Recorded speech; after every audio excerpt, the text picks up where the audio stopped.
he's here giving the roof a prod, as you can see, with a wrecking bar. Now watch what happens.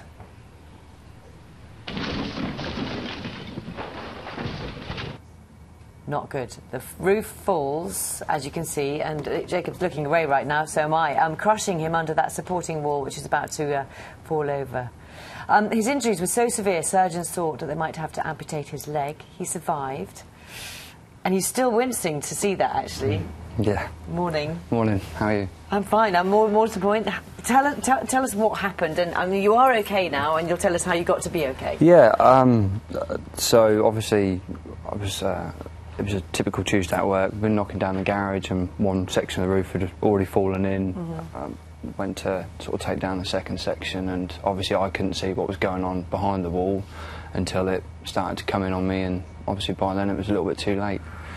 And the immediate aftermath, we saw the brickwork falling back on you. You were sort of trapped between the two, next to another building, weren't you? Yeah. And under the rubble. Yeah, so obviously the wall came in and snapped around me, and then the roof came down and came to rest on my leg, so my leg sort of snapped in that direction and was trapped underneath it. I had to cut my boot open and basically get hold of the leg and get it out of the boot, and then drag myself out of the way and straighten my leg out.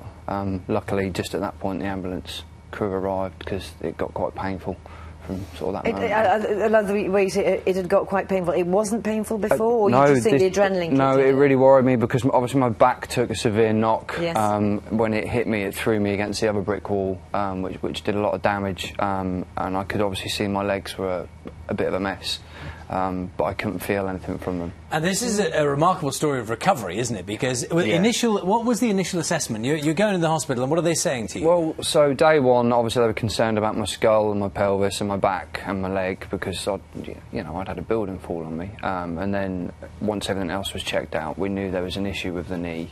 But it took a few days to look at the MRIs, at which point the surgeons came to see me and said, look, this is really quite serious.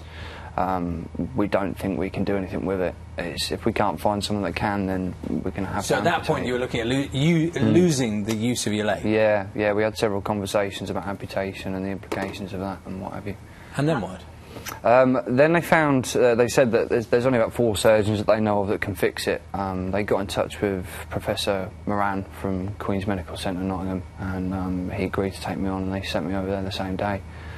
He operated on me about a week later. And obviously did a pretty good job. Well, obviously, because you're not just walking, you're starting to run all over again, aren't you? Yeah, it's back to normal. I mean, I've had a good team behind me. I've had Body Solutions London, Steve Grant, a nutritionist, Nikki Clark, a strength coach, Professor Chris Moran, a surgeon, and their physio team, all working together and giving me the best help they can to get the leg regrowing and regenerating as fast as possible. And obviously it's gone really well.